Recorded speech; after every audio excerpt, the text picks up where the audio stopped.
Here's the thing. I see you all in the chat. I can see you all talking, and I know that we're late, okay? And that's on me. I'm going to take this one. Sometimes it's Doc because he's just building his ego before he comes on air. Sometimes it's Wil because he's just like running the company. But either way, I'm sorry. This one's on me, and I hope that we make it good for you. I promise that we appreciate everybody who's out there right now in the chat. We love you so, so much. And you're all beautiful people. And so with that, what is up, you beautiful people? This is Gary Horne. This is the NWA. It's the show celebrating the past, present, future, history, legacy, tradition of the greatest pro wrestling entity of all time. Of course, we're talking about the National Wrestling Alliance. And we are fresh off of a hot episode of NWA Superpower. I got my fans on, all of them, right now. And that voice you hear over there heating up a little too much, needs to bring it back some, is Wil Martin. Hey, Wil. Sorry, I'll stand back here. Well, he is on fire tonight. What's up, everyone? Great episode of Superpower. Excited to get into it with my best buds. So let's do it. Yeah, and then the other person down below who's probably already having a celebratory shot or a drink of some kind because Strictly Business is back in business for sure, as if they ever left. But now they officially have 3 of the titles, but we'll get to that. Anyway, there he is, the Dr. Rob Stinson. Hey, Doc. That's right. This is one of those nights where it just feels like everything is right in the world. So, except the company that I have to keep. So, man, I feel like I led into you like with a kind of a nice attitude. But if you're not roasting your buddies, then you're not really buddies. Okay, if you're not roasting your buddies, you're not really buddies. I feel like I have to come out and like, hey, look, you look like an idiot. Yeah, Gary, you're dumb. Yeah, that's me. I'm just not good at it. Well, so if you're still out there in the chat and you're following along, we appreciate you. I see Clackman. I see you fired me already, but we're still here. So we're staying on the air just to hang out with you guys. Willie, Ryan, R.A., Marlon, Big Steve, Master Blaster or Master Blitzer, or I'm honestly not sure. John Gaunt, Eric Jones. There's Popeye in the chat, Terry McDermott, and just the whole lot of you. We're so happy you're here. I just wanted to give some shout-outs up top, and we're going to get to more shout-outs at the end. If you stick with us, we'll hang out with you for a little bit and talk to you about NWA Superpower tonight. We hope you had as good of a time as I know that we did. This show was hot. 2 title matches, and every other match was epic, so it's a lot to get into. I promise that starting after this week, I swear, I make a solemn vow to you all. I know that you guys have a lot of fun with the special guests show up, and so we're going to work on having more and more of those on this show. The powers that be want that to happen also. But tonight was such a stacked episode. We got a lot to talk about, and we want to include you guys in it because we just want to get a feel for the NWA community and see what you guys think. So right now, let's jump in. We got Joe Galley, Tim Storm, Velvet Sky on the call, as per usual, on this episode of Superpower. And the very first match already in the ring, Pope making that 6th TV title defense, taking on the #1 contender, Sal Rinauro. And Sal, obviously, he's not in perfect condition here. That attack last week, if you missed that from Colby Corino, my God, you got to go back and take a look at that. Clips are all over online. It's a viral incident.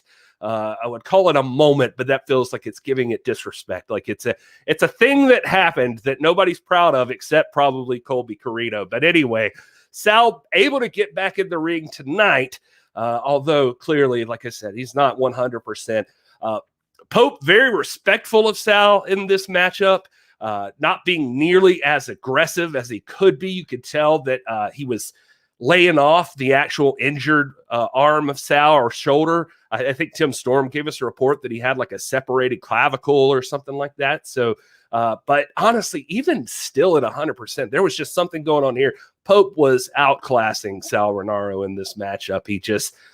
Pope is firing on all cylinders right now, and he looks seemingly unstoppable. Sal tries a bit. He lands a swift super kick at one point that it looks like caught Pope off guard and knocked him out, but unfortunately just not enough. Couldn't get the 3 on him.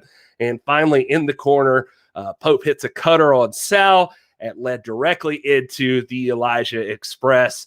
And at that point, as they say, it's scientific. It's a 1, 2, 3. The Pope retains the TV title, and he has now earned 6 wins toward his lucky 7. One more, and this dude has a title shot.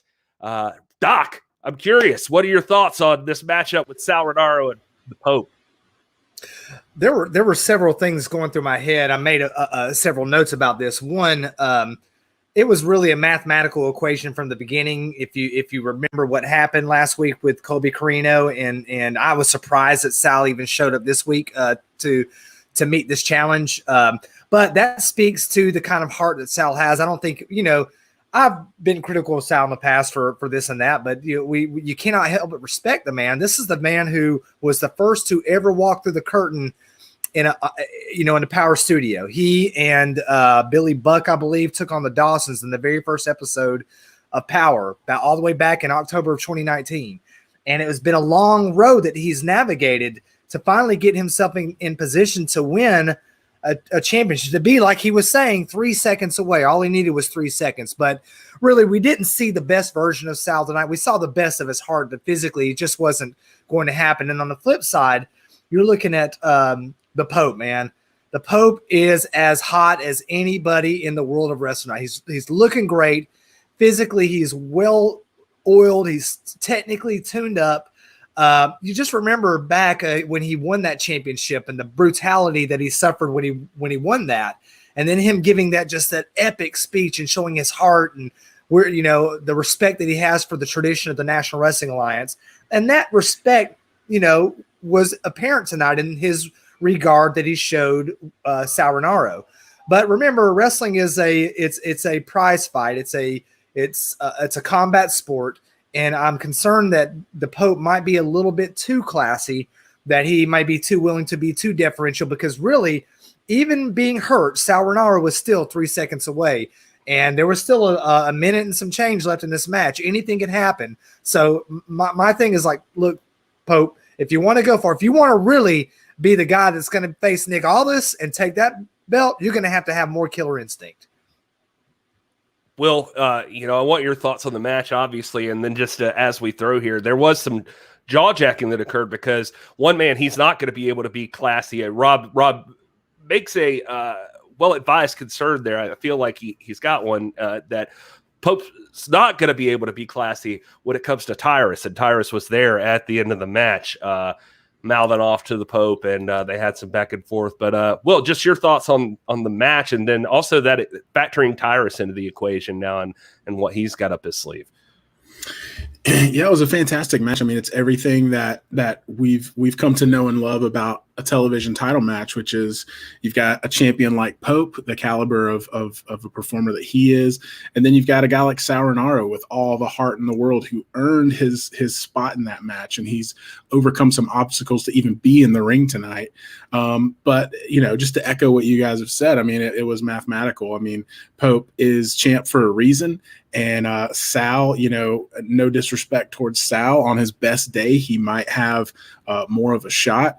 But just because of what unfolded last week with Colby Corino and that terrible, sneak attack and the injuries that he's sustaining, Sal was not able to come out on top. But yeah, I mean, a lot of post-match mouthing. I mean, that started last week when Austin Idol declared war on Pope. And, there's obviously an axe to grind, and has been for several months, going back all the way to last season of Powerrr. And, Tyrus and Pope have a documented history, and even a history recently in the NWA. They've had some matches with each other. And sounds like, I don't know if Idol's pulled some strings backstage or what he's done. I know he's been in the business long enough to know how things work and to get things done. But, it's official that defense number 7 for Pope is going to be against the Great American Smash Tyrus. And that raises a lot of concerns to go from an injured Sal Rinauro to defending against a not injured Tyrus. That's quite a leap. That's quite a transition for anyone to make. So that's definitely a cause for concern coming out of tonight. That's well said, Will. And yeah, I mean, I guess I could just, I kind of introduced it, so I might as well just jump into the full thing. After a break, we did have Kyle with Austin and Tyrus, or Austin Idol, I should say, and then Tyrus, Jordan Clearwater, Black G's. Austin says Pope's beaten nobody. And meaning Pope, or I'm sorry, meaning Tyrus, they do, what do you say, big league smash mouth wrestling. That's what they're about. And he's facing punks, jabronis, nobodies. And he very much just disregarding, I mean, Pope's challengers for one, and then even more so just disrespecting Pope in this comment. And I'm not sure what the relationship is right now with Black G's and Clearwater. But what I do know is that they do, in this tirade that Austin Idol goes on, they announce that it is official. Pope is going to be defending against Tyrus. So number 7, so it appears, we're waiting on official word, I guess, but so it appears that is going to be Pope's number 7 defense, is going to be against the manster Tyrus. Doc, how are you feeling about Pope's chances in this one? Well, this is definitely, I mean, he's, I have to take issue. I obviously respect and even venerate Austin Idol and have a lot of respect for Tyrus, the Great American Smash. But when he's saying that he's beaten jabronis and bums, I mean, you got a guy like Matt Cross in that list that he's beaten. If anybody who's beaten, that means they've been on the NWA roster, and therefore they're not a jabroni or a bum. And now I would say Luke Hawx. I love Luke Hawx. He fought tonight. Yeah, Luke Hawx, fantastic. That's right. So you've got he's got a birthday coming up this week too, by the way. Luke Hawx does on June the 8th, I believe. But anyway, now this is definitely going to be the biggest challenge of the Lucky 7, and 7 defenses. This particular rule is designed to keep the television championship active. It's designed to keep it moving towards a direction, towards a goal, towards a terminus. And you get to the 7th, and here you are. Your biggest obstacle yet is in your way. Can Pope make it past Tyrus? And honestly, man, if he's going in there, classy, like you said, Gary, if he's going to go in there classy against Tyrus, I'm afraid that this quest is coming to an abrupt end. Well, I have a hard time thinking that. I mean, Pope's got to have a different strategy there, right? I don't want to hammer this whole thing too much, but I mean, you would think Pope would know. Pope doesn't seem like he's feeling very generous towards Tyrus. No, not at all. And I mean, that's been apparent just in the war of words between he and Austin Idol and Tyrus's camp. Apparently now there's Black G's and Jordan Clearwater are part of that. We don't know all the backstage workings with all that, but apparently those guys are part of that crew. And so, like I said earlier, it's cause for concern. Pope has proven himself over and over. You don't get this far towards the Lucky 7 without being formidable. And so I think that he knows what's coming. I think he's going to take it with all of the concern and all of the importance and the weight that he should take into it. And I mentioned earlier, the transition from a guy like Sal to a guy like Tyrus is a completely different game plan. But, Pope's the television champion. He knows what it takes to win in the ring. And he has fought Tyrus once already, and they went to time limit draw, and then they fought in a non-title match. But he's has the experience with Tyrus. So, it may be wishful thinking, but I think Pope can come out of it and hit that Lucky 7 and, kind of have both a real victory and a moral victory, maybe lay this thing that's going on with Tyrus and Austin Idol to rest and finally have, some sort of ultimate victory. It's hard not to be behind Pope right now, just seeing him come so far and just through the pandemic until right now. You kind of want to see this story have a happy ending. And so we do wish him the best, or at least I do. I can't speak for Rob, but I know Rob probably doesn't want Pope versus Nick Aldis at any point, I would guess. But I mean, that's completely uncalled for. Nick Aldis will take on any challenger at any time and will come out with his hand raised with the belt. Okay, so you about to get me. So I'm trying to be civil tonight. All right. And now you're getting me riled We'll tone it down. Right. No I'm reason to be civil up to riled. this point. We're 15 minutes and 40 seconds into the show, Gary, and I'm trying to be on my best behavior because I got the letter from Corgan, about my antics and stuff. So, you about to set me off. It's about to be the bearded duo next week. All the private business. I'm just saying, Look how wide his eyes get. I would never tease you or try to provoke you in any way. Just so we're clear. Just okay. So during the break, though, in between those Tyrus segments, one thing I did want to bring up is we got a little teaser package about the Champions series, which is very interesting. I mean, besides the commercial with our pretty faces on it, but the Champions series, it says, will debut on July 27th. 8 champions, 20 combatants, 1 prize.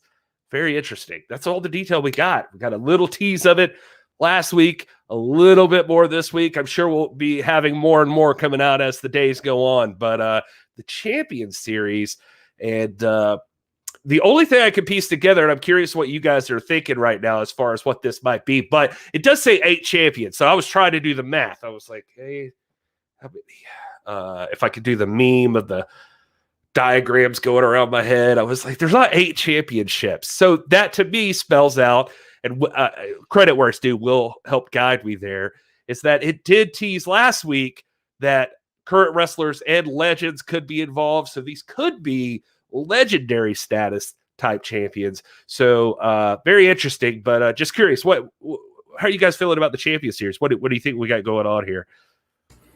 I will be completely honest. Yeah, I helped you piece together that part about the 8 champions, but I've got no clue. I'm intrigued because I love a good tournament, a good series. We know it's going to involve points, and as they announced today, 8 champions, 20 different competitors. That's intriguing to me. I like stuff like that. So I'm definitely intrigued. As far as having any kind of prediction or insight into what's going on, I have no clue. I'm just kind of along for the ride at this point, but I'm excited about it. And 1 prize, Doc. 1 prize. 8 champions, 20 combatants, 1 prize. What are your thoughts? Put that education here. Yeah, you said it all right there. See, here's the thing, and especially if you guys are new to this post show, one of the reasons that I'm here is to expose the fact that there are a couple of different, I don't want to say factions, I don't like that word, but there are a couple of forces in the NWA. The NWA is the greatest, most historic, most tradition-laden wrestling entity in the world. I would argue it goes back to the 1830s, even beyond 1905 and George Hackenschmidt and Frank Gotch, well beyond that. We've got a podcast that tries to make that point. But anyway, you've got a force within the NWA that honors that tradition, that represents that tradition. It represents that legacy of upholding the most prestigious crowns in the world. And I'm talking about the Burke and, of course, Sweet Charlotte, 10 pounds of gold. And that force is led by Camille, by Nick Aldis, by Tom Latimer, and by Chris Adonis. And then there's another force that, in spite of their high and lofty position, directing and operating and managing this amazing company, they don't understand. In fact, there's part of them that hates it, and they hate what Nick Aldis and this force that I'm going to call strictly business, for lack of a better term, represent. And when they talk about 1 prize, obviously we know that what that prize is. We're talking about the championships. And therefore, if Conspiracy Corrigan's hand is behind this, then what you're seeing is the outworking of Hegelian forces in the NWA. Rob, remember your letter. Hegelian forces. It's corruption. I'm going to say they should call this the Conspiracy Series. Champions, the Conspiracy Series. That does sound cool. It does sound kind of fun, honestly, the Conspiracy Series. But Rob, remember our notes that we got. So just keep that in mind. No conspiracies on the NWA, not at all. No gerrymandering Joe or Irish Pat Kenny, none of them. All right. Next up on the show, I could not have been like this. Could have main evented any episode of NWA Powerrr. And here we are, midway through the show. You've got this amazing tag team battle between Skye Blue and Thunder Rosa taking on Kylie Rae and Serena Deeb. We start out Thunder and Serena are in the ring, which given the last few weeks is, I think, what we were all ready for. We're waiting to see this. Now, oddly, Serena backs down in this situation, and we get Kylie Rae, Kylie Rae tagged in. Not that there's anything wrong with that. Loving Kylie Rae, loving seeing her back in action on the NWA. And this totally leads into some exciting wrestling. And my major notes here from my perspective would be like, we're seeing this vicious side of Serena. You want to talk about somebody that playing it classy or being aggressive. Serena is so much more aggressive than we're used to here lately. Like she's turned over a new page in her book, I think. And only thing worse for your opponent than a on fire 100% Serena Deeb is an on fire 100% Serena Deeb that does not care about taking it to you and winning by any means necessary. So that's what these ladies got here. And so as Kylie Rae and Skye Blue are in the ring wrestling, Serena takes the opportunity. Kylie hits a nice Russian leg sweep, locks her in a crossface. Serena Deeb uses this opportunity to run around the ring and pull Thunder down off the apron, smashing her face, and celebrates at the entrance as Skye Blue can't escape that crossface that Kylie has her locked in and has to tap out. And so Serena Deeb and Kylie Rae take the victory here.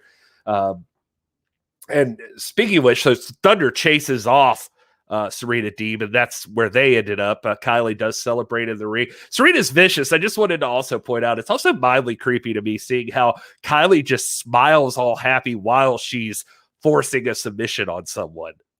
That's also an interesting aspect of it. But Will, I'm curious. So women's tag team match here. What were your thoughts?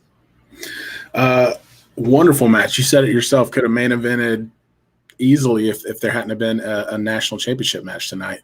We've got 4 incredible talents in the ring, and we say it week after week. The NWA has the best top to bottom women's division in all of professional wrestling, and it's only fitting that we are just inching towards St. Louis and NWA Powerrr, the first all women's pay-per-view on August 28th. And so this is just another showcase of that. So I was excited to get to see not only a tag team match, which I love, but a tag team match with 4 of the greatest competitors on the NWA roster.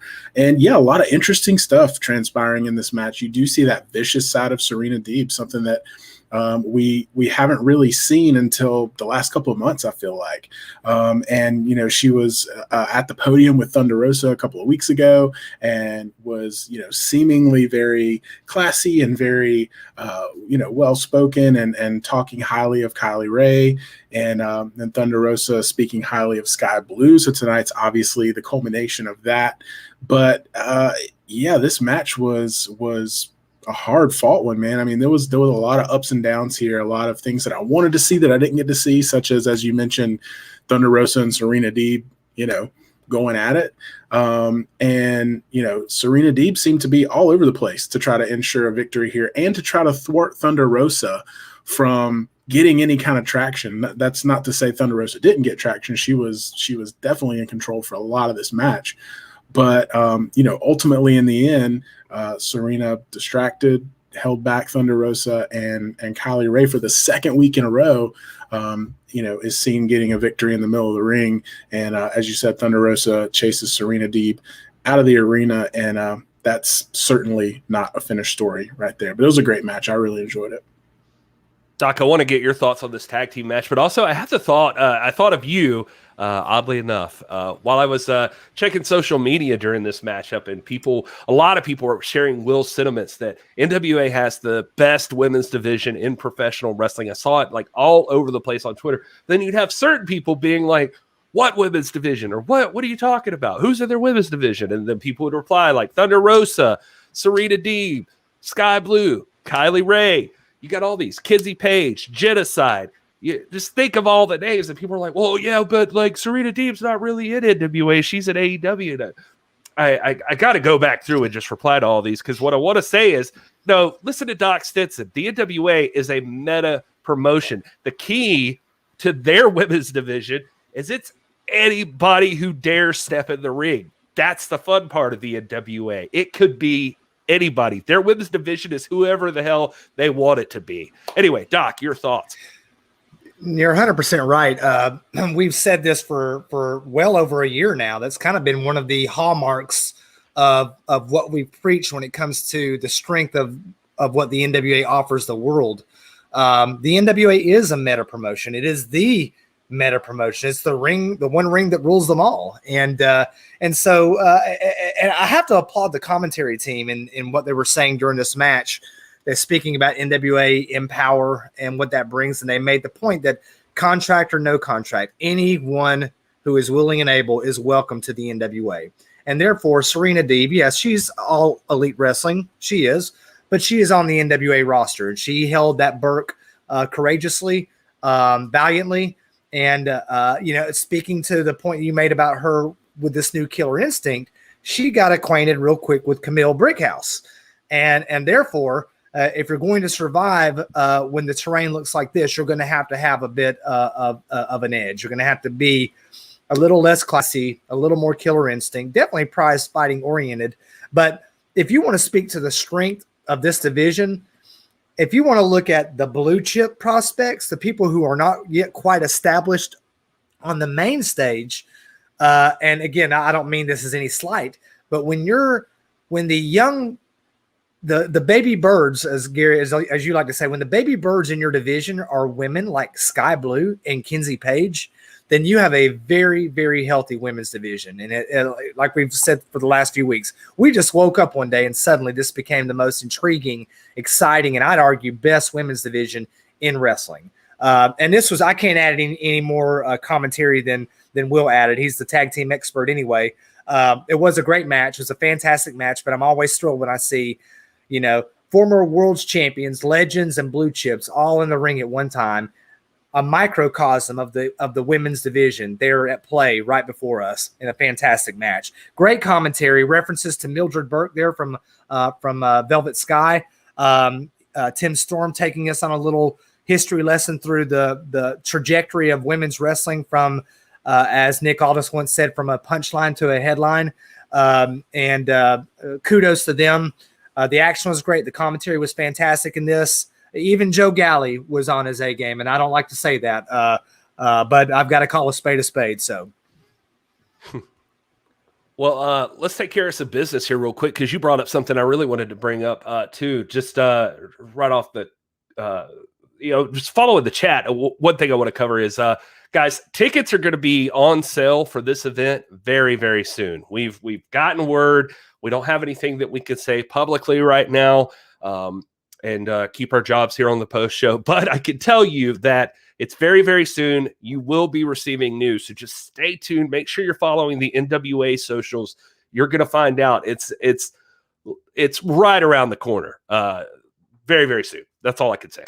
That said, if you're also in the mood and you're not near St. Louis for Powerrr or NWA 73, T-Mart, The Gathering 2, is happening in Charlotte, North Carolina. So if you guys aren't aware of that, my God, that thing, Rob brought up Kenzie Page there as being one of the great up-and-comers that the NWA is presenting. Well, she has got her very first NWA title shot at The Gathering 2.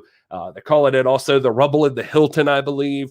And this is on July the 24th. It's actually like a whole weekend of stuff. Like it's July 22nd through July 25th. But on July 24th, there is an actual wrestling event. The other times it's like meet and greets and autograph signings and trade show kind of stuff. But during the wrestling events, Kenzie Page is challenging Camille for the NWA World Championship, the Women's World Championship. And Trevor Murdoch has signed on the dotted line with Nick Aldis and is getting a rematch for the NWA World Heavyweight Championship, all at the Gathering 2.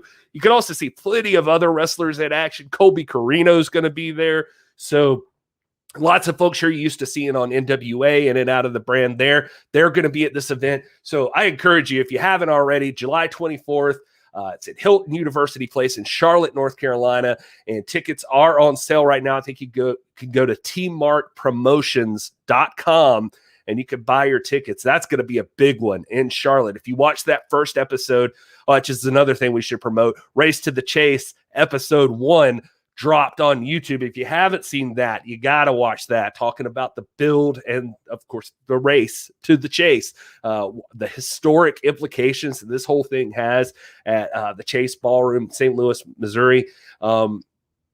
This whole thing also builds a lot of the tension that you're going to see between Trevor Murdoch and Nick Aldis coming up on July 24th. So you want to make sure to check all of those things out. NWA is back big time.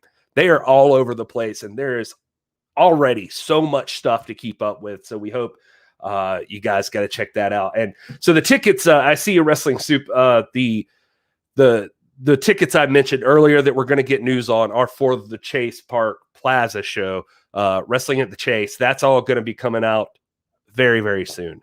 But you can go to T-Mart, The Gathering 2. You can check out tmartpromotions.com and get tickets for that show right now. The Rumble at the Hilton, Kenzie Page versus Camille, Nick Aldis versus Trevor Murdoch, so much more at that show.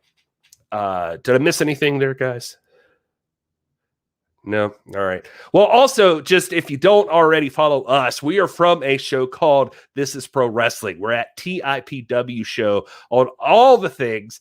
We'd love it if you came and followed us on our social medias, or go to youtube.com/This Is Pro Wrestling. You can go there, and we're working on getting it back. We got caught up in this stuff, so we've been a little bit away from there, but we still are regularly updating our socials and that sort of thing. The YouTube is going to be big. We just uploaded because I think it's Doc convinced me that this is a public domain. We just uploaded the Pat O'Connor and Nature Boy Buddy Rogers match from 1961 that just went up there, just celebrated a huge anniversary, what they called the match of the century. That full match is available on our YouTube channel right now, so you guys should check that out. It was a big NWA World Heavyweight Championship change, actually, in that match. And Doc, I would say it's almost even like you could look back on that match. It was almost in a sense, it leads to the birth of the WWE and like all of those changes. Like it really has huge historic implications. Yeah, June 30th, 1961, the match of the century. Some consider the greatest match ever wrestled, Pat O'Connor versus Nature Boy Buddy Rogers. Obviously, that would not be the end of Buddy Rogers. He would win the NWA Championship and then lose it to Lou Thez in controversial fashion. Not that the match was, swerved or any kind of weird kind of stuff happening, but typically in those days, matches would be 2 out of 3 falls.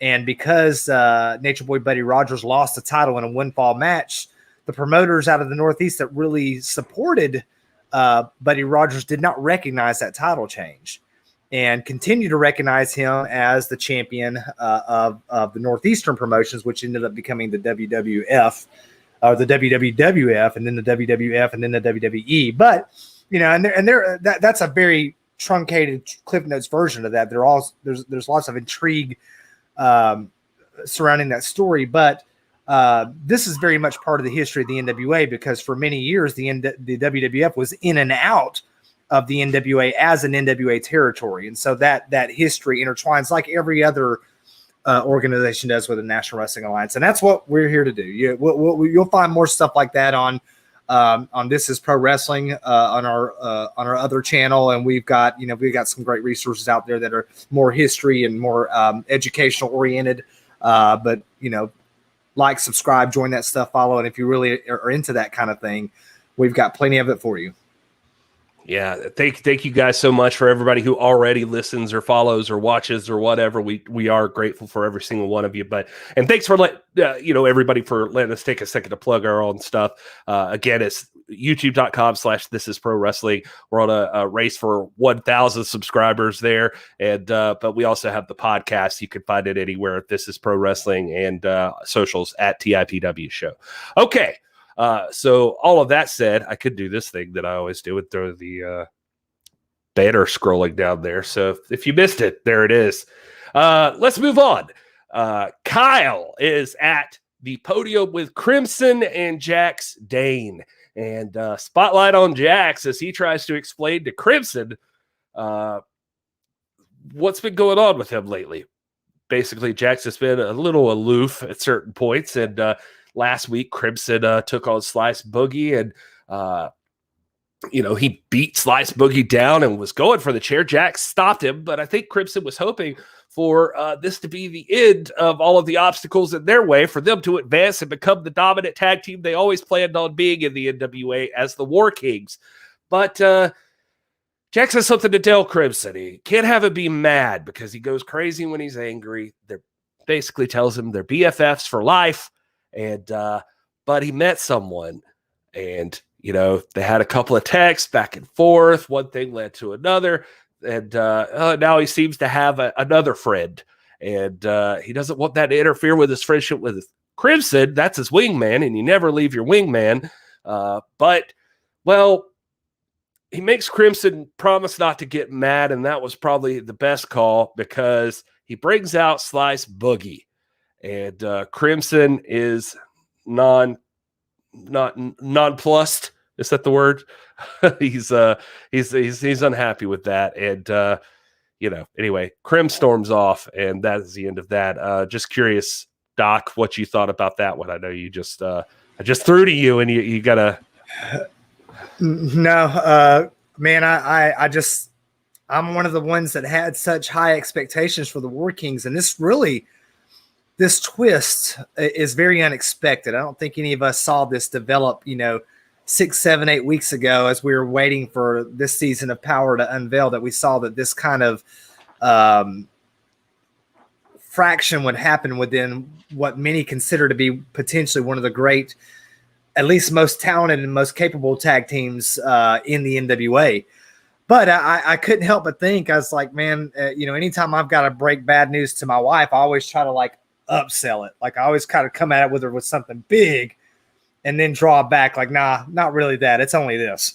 So I was like, if I were coming at Crimson, I was trying to think of what could I tell him? Like, hey, man, look, we're splitting up or something. And then so he could draw back. I don't know, man. It's just, I'm very intrigued by this. I don't know quite what the hold is that Slice Boogie has on Jax Dane. I don't know what the relationship is there, but obviously this is very much tearing at the fabric and the even the trust. He asked him, Jax Dane asked Crimson point blank if he trusted him. Crimson said yes, but he was hesitant. And so I don't know what to make of this, man. All I was thinking was strategic. I was like, man, gosh, man, you got to find a better way to sell this to him because he's not biting. He's not a fan. What do you think, Will? Obviously disheartening. This has been building for quite some time. We've been speculating even on this show, just that these guys haven't been on the same page. There's been something going on behind the scenes, a little peculiar. And now I guess we kind of know what it is, what it was, what's going on. The War Kings are an incredible tag team. Jax Dane said it. They've been to hell and back together. They've been through wars in and out of the ring together. And my hope deep down is that they can work through this. I don't know what I'd do if Gary started texting rival podcasters and had to break that to us. I've never been in that position. But yeah, this happens. It happens to friends, to brothers. Sometimes the waters get shaky and you work through it. So my hope, obviously, maybe I'm hopelessly optimistic, but that they'll work through it and come to some kind of agreement. And that it's not. I mean, luckily, we didn't see Jax Dane's prophecy come true that Crimson was going to tear down the NWA arena, and he seemed to take the high road at least and just leave. And not make a scene about it and not make an issue. But this is certainly not resolved by any means. Well, I guess this is an awkward time to bring this up, and I want to welcome our special guest, Dave Meltzer. Dave Meltzer is here. I knew you were texting him. Actually, we're forming a new bearded trio. It's Dave Meltzer, who doesn't have a beard. We're working on it. And Sean Ross Sapp. Here he is. Oh, gosh. Oh, Gary, don't do that to us. Anyway, well, I'm going to throw right back to you here in a second because I want to talk about this interview also, since we're just hammering on tag teams. May Valentine wouldn't be an NWA Powerrr or Superpower, especially if you don't have some May Valentine, as beautiful as she is. We love you, May. And May is in the back with Kratos. And he says, she asked him a lot about how it feels to hold those titles. He says, no lie, feels good to be champ with the history in this belt. So seems to have a little, however cool he tries to play it, has a little regard for that history for the NWA tag team titles. But he also says, check his record. This is what he does. Everywhere he goes, he wins titles. And he even had his NWA shirt where he marked out this very same NWA shirt. He had the I can't figure out the way to move my hands. There it is. Just the W, because that's all that matters. The W is the only thing that matters for Kratos. And anyway, so he says, so since he came into the NWA, check that. Since Stevens hired him to do a job, of course things haven't been great between them always, but they've been winning. And he thinks that Aaron's coming around. He's starting to see the light on how this thing works. And May, always with the challenging questions, she does jump in with a direct answer, or asking for a direct answer. Truth only. Does Kratos respect Stevens? And Kratos says, I guess you could say I like him okay. But respect is earned. And so still a little weirdness there, it feels like, with the tag team champs. But I mean, it is very much what Doc's always told us, Will. It's Kratos is a businessman. He's there. He's a hired assassin, and that's what he does. So I'm just curious what your thoughts are, Will. It's hard to argue with anything Kratos said in this chat he had with May Valentine. And again, kudos to May for asking the tough questions. I don't know if I would have the guts to sit there and ask Kratos who he respected or didn't respect. So props to her for that. But again, it's hard to argue with that. I mean, this is probably the most on the same page we've seen the tag champs since the night that they won the tag team titles. So that's encouraging. This might be a change of pace for me and things I've said in the past, and Doc, you can hold me to it. But, I don't think they have to like each other. I do think they need to respect each other. And Kratos didn't say he didn't respect Stevens. He said that's something that's earned. So either Aaron Stevens is in the process of earning that respect, because Kratos did mention that, they're starting to see more eye to eye as of late, and Aaron Stevens is starting to come around from his perspective. And so he didn't say he hasn't earned his respect. He was just stating the fact that respect must be earned. So obviously, dream scenario for me is that the tag champs respect each other. They don't have to like each other. They don't have to be best friends, but they have to work together to accomplish a united goal, which Kratos mentioned. So I've got no problem with anything Kratos said. I think that's good. I'm glad he had a platform to say it. I'm glad May Valentine was there to ask him the questions that we all are probably too afraid to ask him. So props to her. Doc, I'm just curious, as we throw to you there, I'm with Will. I don't see any problem with this necessarily. I guess we're just all used to seeing tag team champs that are like, you travel the road together, you do everything together, you know each other's families, all of those things. And that does not seem to be the tag team that we have with Kratos and Stevens. Is that sustainable? And I guess just on a side note, do are there references that you can think of other teams that you would consider had been like that? Do we have anything to compare this to? Sure. Yeah. There are examples. I mean, you think no further than the Four Horsemen, where certainly you had a core there. You had a very tight core that was centered around the personalities of mainly Ric Flair and Arn Anderson.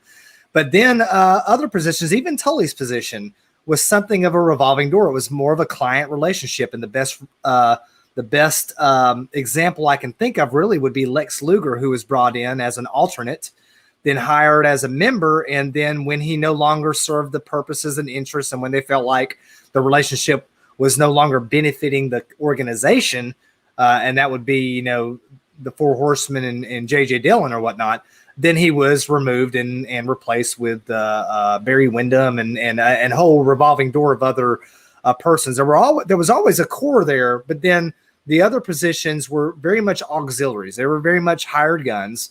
And I know this analogy is not going to carry over exactly, but essentially that's what you've got with Aaron Stevens and Kratos. You've had, and I've said this from the beginning, I've been the one among the three of us saying, look, it's okay, guys. They're not buddies. They're not, doing embroidery classes together. They're not, they're not blood brothers. They're not going to pool parties. They're not fishing buddies. They have a contractual agreement to win, and that's what they've been doing. Now, what I appreciate about what Kratos is saying is that I think Kratos is acknowledging that Aaron Stevens appreciates what he's doing now, where there was a time when Aaron Stevens wasn't so happy with Kratos' methodology, but now, he's saying, look, I hired you to win, to sustain and maintain this gold. You've done that, and he can appreciate that. So I think you're seeing some gelling going on, which happens when people work together for a long. I mean, let's be honest. The three of us, we don't ever talk outside of this. When we hang up tonight, it's at 8:15 or whatever. That's done. We won't see each other for another week. Strictly Gary and I hang out. But yeah, no, for you, yeah. Yeah, no. But you get my point. You get my point. Name is except Doc Stinson. So. Yeah, man. Now there are analogies. It's happened before. There have been, you think of the Russians. The Russians would often recruit someone to come in. In fact, Crusher Khrushchev was recruited, and then you had the Russian assassin that was recruited. It's not uncharted territory. Is it the norm? No, but it has been done with success before. Interesting. And shout out to May Valentine again, who is asking the great questions. She's one of the great bright spots week after week. Her questioning, again, I think, Will, you just said it. She asks the questions that everybody else is afraid to ask. She doesn't care. She'll ask her, do you respect Aaron Stevens? We're all thinking it, right? Well, if I was only half as lovely as May, maybe I wouldn't be afraid to ask. So that's but credit where it's due. May Valentine, you fantastic woman. You're doing an excellent job. Am I gushing too much? I feel like I'm gushing too much. Anyway, May, we think you're okay. Let's talk some more tag team action here as El Rudo and his team, including Hawks Airy, that's Luke Hawks, PJ Hawks. Fantastic three-man team there taking on La Rebellion. And you might be asking yourself, who can La Rebellion be recruiting at this point? Because all they've done is just like constantly come into the NWA and just like kind of crap on what everybody else is doing, telling you you're not real tag team wrestling. You don't know anything about it. Like, we're serious. We're here to win the belts. This is what we do. Well, guess they found somebody, because they brought in, of all people, Homicide. And oh my God, I mean, if you thought that they couldn't get more dangerous or like scary than you include Homicide in their team, well, now it's just ridiculous. And it paid off for him, because I guess I should point out Aaron Stevens was on commentary on this matchup, and his chair still didn't work, which is unfortunate. He said he found an Apple cart, which I can verify from being in the studio at the time was true. He really did get like a crate. He got like a crate he set down because his chair kept sinking. But anyway, he's actually admitting now, as for as lighthearted as he can be sometimes, he is saying he is not a fan of La Rebellion, that they've been coming in talking all that crap. And he'd love to see them try for the NWA tag team titles. But anyway, all I know to say here is all over the place. Great combinations, teamwork. These guys under NWA Lucha rules put on a hell of a performance. But basically, I mean, Homicide did exactly what he came to do. He ends up diving out of the ring at one point, taking out everybody except for Luke Hawks, who is, unfortunately for him, in the ring with La Rebellion. And that leads to him getting hit with the mark of the beast in the 1, 2, 3. La Rebellion and Homicide with the big win here in this 6-man tag. So can't imagine La Rebellion's going to be shutting up anytime soon as far as what they think their status is amongst the tag teams of the NWA. What do you think, Will? Yeah, I mean, I was racking my brain thinking of, when I heard that we have a 6-man tag, La Rebellion, with a mystery partner. I'm sitting here thinking, who on earth in that locker room would they be in the good graces of enough to pull into a tag team? I mean, they've pretty much just run over everybody that's been in their way and even not in their way since coming to the NWA back at Winter Shadows Fall. And yeah, they surprised me partnering up with Homicide. We haven't seen him in a while in the NWA arena, and so it was cool to see him in there, but then with the quick realization that, like, oh man, he is on this team and these guys are not putting up with any crap.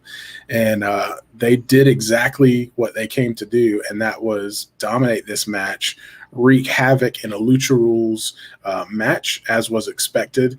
And they came out on top because that's their sweet spot. That's where they shine. And to do all of this in front of one half of the NWA Tag Team Champions, Aaron Stevens, sitting there at commentary. And yeah, you're right. He admits, as I probably would if I was in his position, I'm not that big of a fan of La Rebellion. I personally am, but I can see how he would not be. And after seeing what we saw tonight and seeing their ability week after week to come in and just wreak havoc on tag teams and just whoever, and to stake their claim last week that they're here to quit the mockery of what's going on in the tag team division, I'd be pretty scared if I was Aaron Stevens. Now, Aaron Stevens is a professional. He's been in this business a long time, so he's probably got a leg up on me in that area. But yeah, I mean, you said it yourself. I mean, he put it out there. If they're trying to come after the titles, let's do it. So I'm just hoping we see that match sometime soon. Your thoughts? Make no mistake about it, that match is coming. I mean, it has this sense of inevitability. Again, you've provided great analysis. I don't have much to add to it, other than I appreciated again the commentary and the discussion at the end with Aaron Stevens about how obviously they recognize that they're gunning for those belts and that they'll be ready. That it won't be easy, but they'll be ready. And you just got to acknowledge the reality that's settled upon Aaron Stevens. The other thing I got to say is we got to get this man a chair that works, because none of his stools seem to work there in the studio, and it's it's got to be frustrating for him. But great match, man. This team is horrifying, and like Will, it's one of those teams that they give me Road Warrior vibes. They just look brutal, and seeing Homicide out there, he's one of my all-time favorites, and got mad respect for him. Now seeing him dealing with the devil, as it were, man, everybody in the NWA needs to take notice, especially if you hold the tag team championship. Well said. So then finally we move into our main event of the evening, and then we're going to throw to the chat here and see what you guys have to say. But JTG taking on Chris Adonis for the national title. Trevor Murdoch out here on commentary on this one, as he has great regard for the national championship. And here we go. Adonis, basically, what can he say? I mean, it's back and forth matchup, just two great wrestlers taking it to each other toe to toe. And it is just it's everything I wanted it to be, just a classic wrestling bout between these two. I hope that if you didn't see it, you go back and check it out. Or maybe the NWA, like they've been doing lately, deem it worthy of going up on the YouTube for free, just so people could see the exact kind of smash mouth prize fight wrestling that the NWA has to offer. That was this match.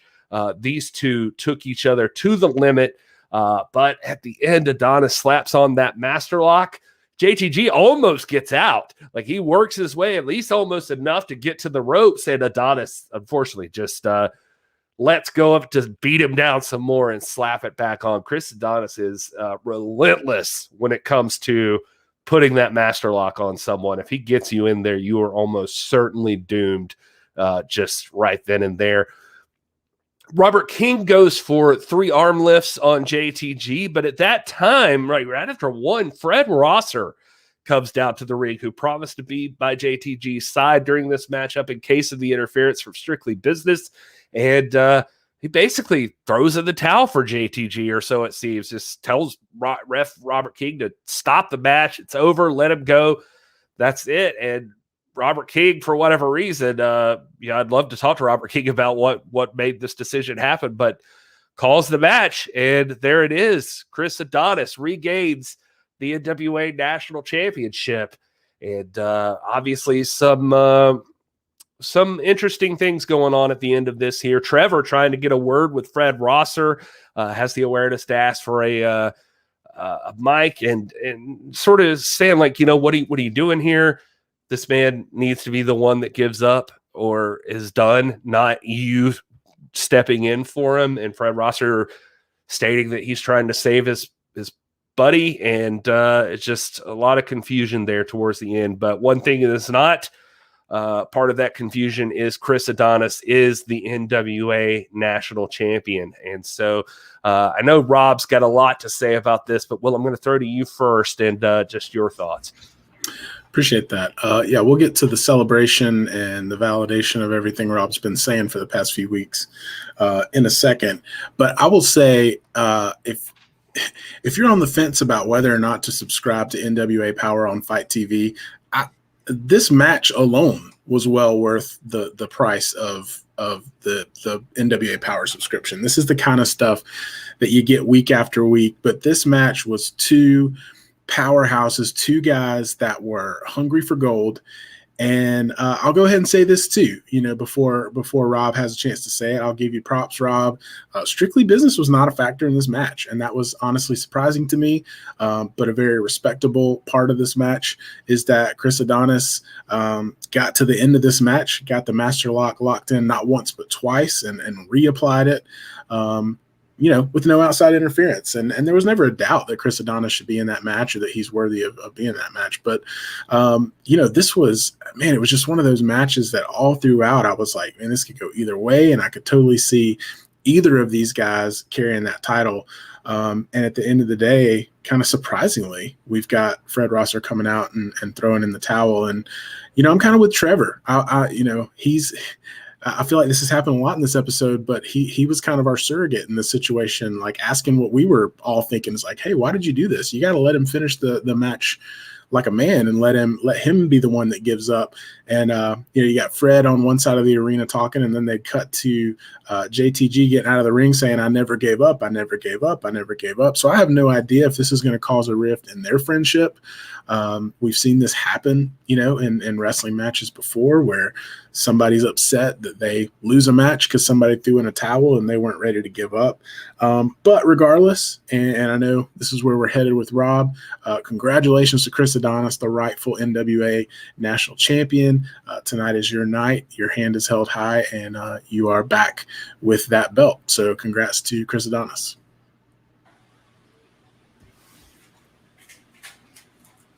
Are you going to throw it to me, Gary? I just figured at this point the excitement would take over and you would jump right in, so I didn't need to do anything. Okay. Always making assumptions. You know what they say about people that assume, right? They make an ass out of you. Okay. They make an uneducated guess that may or may not be true. Yep. Let's get this straight. Here. Chris Adonis is a one-time national champion. He was the national champion yesterday. He was the national champion last week. He was the national champion since the day he won it when he beat Trevor Murdoch for it. I like the glib little comment that Trevor Murdoch says on commentary. By the way, why is Trevor Murdoch on commentary in the first place? That's neither here nor there, but he makes the glib little comment. Oh, don't forget I beat you, Chris. Oh, really? Is that right? Well, last I checked, he beat you, Trevor. He beat you, and he has been the champion since then. This was not him claiming a championship that he didn't have. This was him asserting his prerogative and right over a championship that was always his. So first of all, he is a one-time national champion. This was just a night at the office for Chris Adonis. And I have to appreciate your acknowledgement, Will, that strictly business played no factor in this match. This was Chris Adonis going out, showing him why he is part of strictly business, because he's one of the most elite, most athletic, most promising, and most talented professional wrestlers in the game. But you know who was a factor? Trevor Murdoch was a factor. Trevor Murdoch was out there. You know who else was a factor? Joe Galli was a factor. Joe Galli is a factor, and Trevor Murdoch are a factor in swerving public opinion and putting out disinformation. What the comment that Joe Galley made? Oh yeah, he relinquished the title. Speaking about Chris Adonis, he relinquished the title so that Nick Aldis wouldn't have to face you, and it backfired. I'm like, there are so many errors of fact and fallacy in that assumption and that assertion. It is just, I cannot believe that this guy is treated as a credible broadcast journalist. I cannot believe it. I gave him props earlier, so you know that I can be unbiased here. This isn't bias coming through. This is me, as I always do, call a spade a spade. You have Trevor Murdoch and Joe Galley trying to spin the story, trying to paint the picture and sway public opinion against Chris Adonis, the rightful national champion. And now after this little excursion, after this little exercise against JTG, there can be no doubt Chris Adonis is your national champion. Now, we have Fred Rosser come out at the end. I don't know why he's out there, but what does he do? He toes the party line, doesn't he? What's he say to Trevor Murdoch?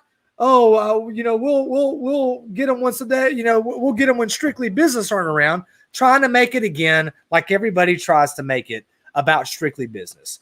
Chris Adonis won this match. It was a one-sided match. It was a lopsided match. It was a devastating match, and there can be no denying where Chris Adonis stands in the pecking order. Now, that opens up a number of questions that I'm sure you guys have, but tonight, Strictly Business own essentially all of the gold, essentially all of it, at least all the gold that matters. We couldn't get through like your analysis without bringing attention to the things that we disagree on sometimes. Like we couldn't just say like nobody was a factor in this match up until the end. And at worst, it was Fred Rosser. At best, it was a misunderstanding. It was. What are you talking about, man? What are you talking about? You have Joe Galley and Trevor Murdoch. Why is Trevor Murdoch out there? He has no business. Neither one of them did anything in this matchup. They didn't do anything to Chris Adonis. They're playing the propaganda game. They're out there. All this talks about the puppet master. He's the puppet master. Billy Corgan's a puppet master too. He's out there, pulling the strings of public opinion with this guy, with Gerrymander Joe. What did anybody say that exactly that was propaganda? What did any of them say that wasn't true? Did you not hear? He said Chris Adonis relinquished the title so that Nick Aldis wouldn't have to face you, and it backfired. That is a bold-faced lie. It's a lie, and both of you know it. Chris Adonis did relinquish the title, and it did backfire. Now, his motivations, Joe's applying his own motivations there, I guess, but he definitely did relinquish the title in order to get an opportunity to face Nick Aldis, and that did backfire. Those are facts. You're the kind of person, Gary. You're the kind of person who says, tornadoes have a tendency to hit trailer parks because mobile homes suffered terrible. That's the kind of you confuse. I don't even know what you're doing there. No, my point is you do not know anything about induction or deduction. You don't know anything about propositional logic. You're just toeing the line because they paint. They throw up smoke. They offer you Kool-Aid. You read the images and the smoke that you see, and you drink the Kool-Aid. You cannot see past a minute. You can't see a week behind you. You don't know. Oh, he relinquished the title. Why? Why did he relinquish the title, Gary? So he could enter the Battle Royal to become the opponent for Nick Aldis. Boom. The Battle Royal. Now we're getting at it. Why was there a Battle Royal? Because they were deciding who the opponent for Nick Aldis was going to be. But we already had an opponent, right? We already had a number one contender, right? Isn't that the way it works? Unless you want to get this belt off of Aldis. Unless you've got an ulterior motive, okay? Chris Adonis didn't relinquish the title. He came to the defense of his organization. He came to the defense of the NWA. In fact, he upheld the integrity of the national championship. Yeah, he did not allow the national title to be a chip, to be a pawn. That's what he did. And tonight he's the national champion. That's all you got to know, Gary. So he could have established himself as the number one contender and said, I'm challenging for the title, but he wasn't doing that as part of Strictly Business. He was just kind of hanging on to it. And you don't know what he would have done because he was never given the opportunity. I mean, he could have done it from day one when he won the belt, and he didn't do it. You don't sit there and don't try to presume to put yourself in the thought process of Chris Adonis or any other member of Strictly Business. There's only one man on this panel right now that knows how they operate and think, and that's me. Okay, so I'm telling you. I think there's. I could say it's safe to say here there's one man in all of this who knows how they operate. I don't know. I mean, I think Wil and I have a pretty good handle on it. It just we disagree. No, I think you've got your. I think you've got your head up someone's fourth point of contact is what it is. You're buying into. Again, man, I got the letter. I didn't want to say it, but I can't resist, man. You guys are part. You guys are. I see Nick Aldis is in the chat right now to say it all boils down to one man, Conspiracy Corgan. He is desperate for Strictly Business to suffer, but once again, we have the top 3 titles in the NWA, and that's fine. Nobody's disagreeing with that. We walked all the way through this show, not disparaging Strictly Business once. Talked about Chris. You had no reason to. I know we didn't. We didn't. That's the point. Bob. I didn't cheat, steal, or kill. Give me a pat on the back. There's no reason to disparage Strictly Business for any reason, period. All I'm saying is that if anybody is worthy of criticism in this instance, and it goes completely against your narrative, is why did Robert King call the match at the request of Fred Rosser? That's what I'm curious about. So if there was a conspiracy in the NWA against Chris Adonis and or Strictly Business, that's a real weird way for you to act about it. You know, like I just feel like that's well, listen, I don't know what drew Fred Rosser out there, but I'm going to tell you this right now. And Wil, you need to back me up on this because I think you'll agree. Whether Fred Rosser had come out or not, JTG was a beaten man. He was done. That match was over with or without Fred Rosser. Okay. And on top of that, Chris Adonis came into this match as the champion. He didn't win a title tonight. He was the champion already.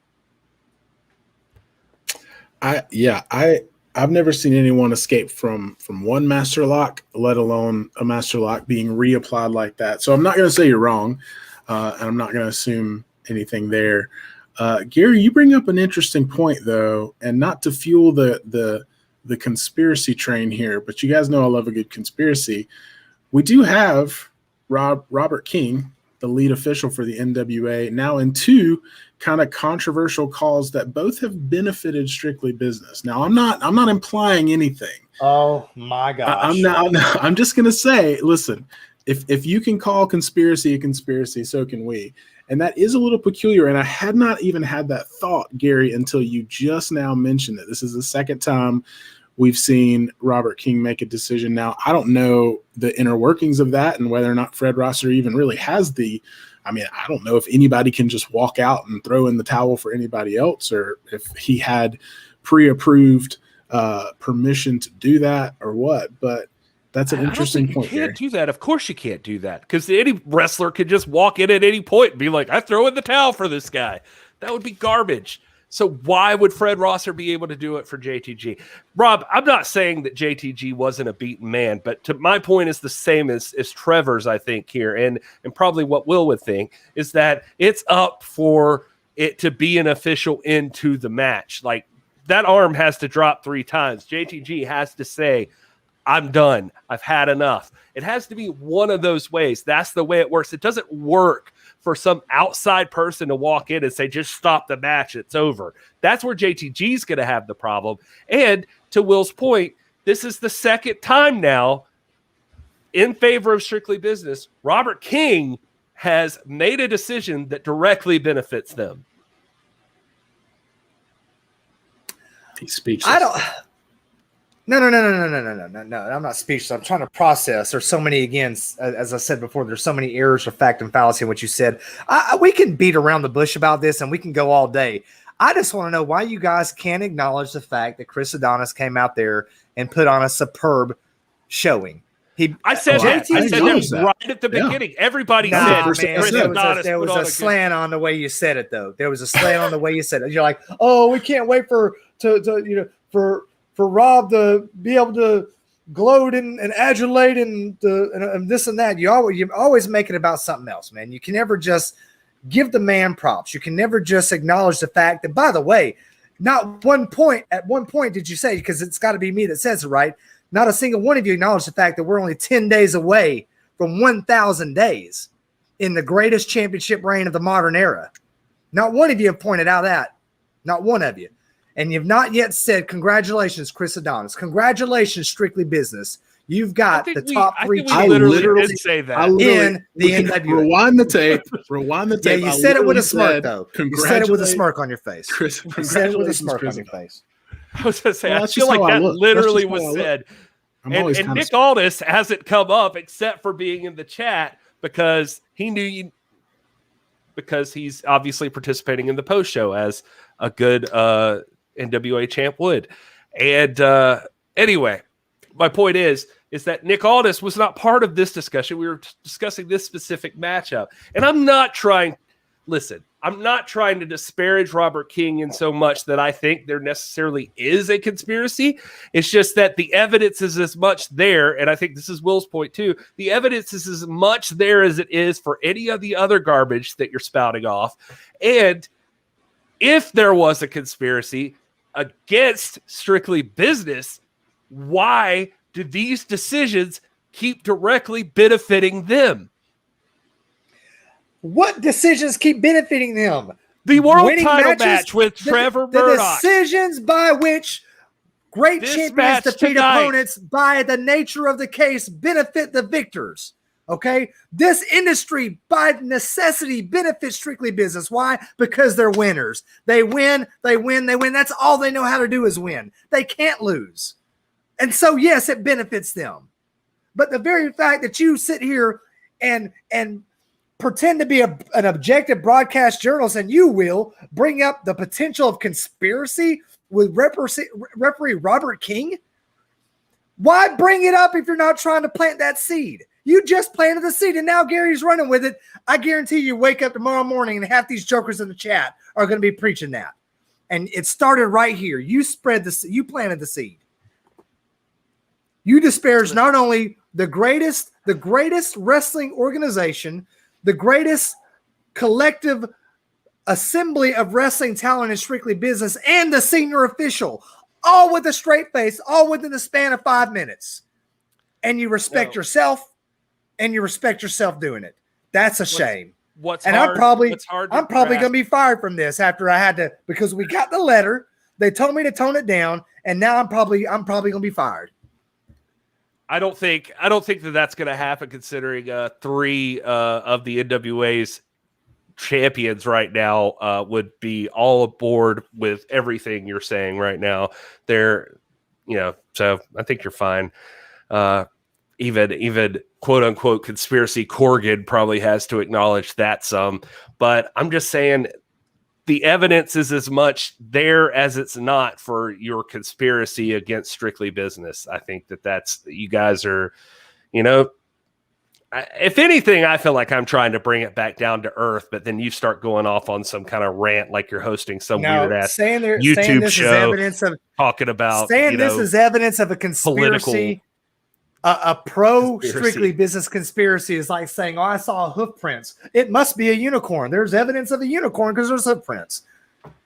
That's exactly what it is. You're creating something that doesn't exist in order to disparage good, honorable champions. God, you're so right, Rob. I mean, God, just assuming conspiracies because things don't go your way. You're right.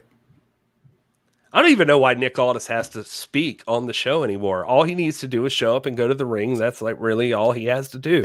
Like, because Rob is like, so it's as though he is Nick Aldis's own puppet, just like the hand, just like, right there moving the mouth. Nick Aldis doesn't need a puppet. You know why? Because Nick Aldis goes in and executes. I love the quote he said. What did he say? He said, I know the difference between good and great. And when I'm good, I freaking get mad because I only settle for great. And that's what he's done time after time after time. That's what Chris Adonis does. That's what Tom Latimer does. That's what Camille does. And you guys just don't want to acknowledge it. You've got to have an out. And your out is, oh, now it's Robert King is conspiring. Now Fred Rosser is whatever. You got your capacity. Your capacity for delusion astonishes me. Al Slavinsky, I see you in the chat, and you keep talking about Rob being the next NWA World Heavyweight Championship. I don't know if you've seen the amount of cohesiveness that's happening between the real World Heavyweight Champion and Doc Stinson right now. There's not a chance in hell that those two guys will be competing in a match against each other. Rob, sometimes you're good, sometimes you're great. And today you're the reason God invented the middle finger. I feel like I cannot deal with this. Like, just that you won't even acknowledge how ridiculous you sound. But here we are. And you've got all your buddies, all your friends in Strictly Business. And, that's fine. It's okay. We're going to keep watching. And you know what? Coming up on July 24th, Nick Aldis isn't going to have Strictly Business around. He's going to be in a ring with Trevor Murdoch defending the World Heavyweight Championship. There it is. He's not going to have Strictly Business around as though that were a necessity. Well, it certainly was last time. No. We're going to rehash. Okay, man. This is how much time? My only question is who's the official for that match? I want to know that now. Who's it going to be? Is Robert King going to Rumble at the Hilton? I don't know. They don't usually promote the officials. I don't know, but if he's in that match, I'm gonna tell you, it's gonna be right down the middle, just like it always has been. Perfect. Okay. Well, and I say, now that I say that, Camille will obviously be there. The insurance policy. I wonder how she got that name. The insurance policy will be there defending her women's championship against Kinsey Tell us Page. How she got that name, Gary. See, that's what you. That's if you're watching, guys. This is what he does. Go ask me a question and just keep talking. He throws these little jabs in, like as though there's not a credible answer for it, as though there's not an insurance policy against a deck that was attempting to be stacked against him. That's what it was. It was to level the playing field, and that's the thing about Strictly Business is you will talk about privilege and this and that, and they've got all this, and they've got this, all these things working in their favor. They've also always had to work against a deck being constantly stacked against them. Always. They've always had to work against the grain, against the tide. Always. Well said, Ryan. I mean, this is obviously why Doc Stinson's name is first on the assistant producer list. Definitely can see that. My name and perhaps Will's name will be removed. Heretofore or whatever. Hitherto. Removed. Oh man. Doc does not need to be the referee. That is the last thing that needs to happen for the World's Championship. But I'm sure, but I do know for a fact that Doc will be there. So if you've never met Doc Stinson, along with Nick Aldis, Camille, Kinsey Page, Colby Corino, Trevor Murdoch, they're all going to be at the gathering too, at the Hilton University Place in Charlotte, North Carolina. That's on July 24th. I mean, it's an all-weekend event, but you can at least just go there for July 24th and see all this matches. Camille defends against Kinsey Page. Nick Aldis defends against Trevor Murdoch. Colby Corino's in action. Who knows who else? I got to look this thing up and see it, but it's at teammartpromotions.com. You can still get tickets there, and that's going to be a hell of an event. I'll be there, and I know Doc will be there. I think Will's on his anniversary weekend. But we're definitely going to be there, and I'm sure, and you might get an extra special match between me and Doc if this kind of stuff keeps happening, I guess. Well, at least a shouting match between the two of us. We love each other, but I'm sure we'll sit on opposite sides of the ring and yell dirty things. Look, we just got more viewers. Now they went down. Nick Aldis in the chat saying I'll be there to carry Trevor's bags. Whatever. Yep. The only person with baggage here is Doc. That's what I feel like. He's hung up on you, Nick, and you're just encouraging it. It's disturbing. What do you guys fish together? You guys buddies? Like y'all go bowling together? Or you just call the world champion Nick? Like, hey, Nick. I believe that's Mr. Aldis to you. Well, champ. I'll stick to champ. Or champ. Yeah, we'll go with that. You're right, Rob. I apologize. Yeah, pizza parties. That'd be cool. That would be fun. Is Nick Aldis going to have a pizza party at Aldis Manor? You'd like to know. We should probably wrap it up. Yeah, I guess we're talking about pizza parties. That's usually the sign, like, hey guys, thanks for joining us. All right. Seriously though, thank you guys for joining us. We are grateful to everybody for joining the post show, everybody who listens later. Thank you so much for being a part of this, and hope you enjoyed NWA Superpower tonight. It was a big deal, and just for the benefit of first like Rob Stinson, congratulations to Chris Adonis for being the new NWA National Champion. Congratulations for Pope for win number 6. He is off to the lucky 7. One more, and that guy's going to be challenging Nick Aldis. And notice how Rob's tone changes then. But that out of the way, lots of great stuff this week. If you have anything for us, we're at TIPW Show, youtube.com/ThisIsProWrestling. Make sure you're following all of the NWA socials. That ticket information for the chase is coming out very, very soon. And ticket information is right now at tmartpromotions.com. If you want to go to the Gathering 2 in Charlotte and see 2 huge NWA title defenses. Guys, do you have anything else you want to add before we wrap this thing up? I don't think so. Thank you guys for joining us. Echoing what Gary said, check us out. And our show will be ramping some pretty cool stuff up soon. We have a Discord you can join if you want to carry over this conversation 24 hours a day. It's a great, respectful wrestling community. So come join us. Right. Don't forget to go over to at TIPW on all the socials. Make sure you join our YouTube channel. We've got lots of fantastic resources there. When you're dealing with an entity like the NWA that's rooted in history, a lot of what we talk about in the past is relevant in the present, and things that are important to the sport come up periodically throughout history. And we're seeing that right now. In 10 days, for those of you who aren't aware or who are new to this, in 10 days, you're going to witness something that you may never see again in your lifetime. It may never happen again, just the way that the sport has changed and just the nature of the business. You're going to witness the 1,000th day of the reign of an NWA World Heavyweight Champion, the greatest reign of our modern era. And I think we can all set animosity aside. And however he got there, we can all acknowledge, the three of us, the singular importance of this event. And every day that passes, he makes history. And so, that comes up quite a bit in our stuff over on This Is Pro Wrestling. History is important. Prize fighting is important, and the National Wrestling Alliance epitomizes that and does it better than anybody else, and it's very much alive and well. And so make sure you go over there and give us some love, stay part of the conversation, enjoy the history, enjoy the lessons, and join us, of course, every Tuesday night here around 7:05 to 7:15 or thereabouts. We love you guys, and while you're enjoying all of those things, make sure that you enjoy your gravy cake.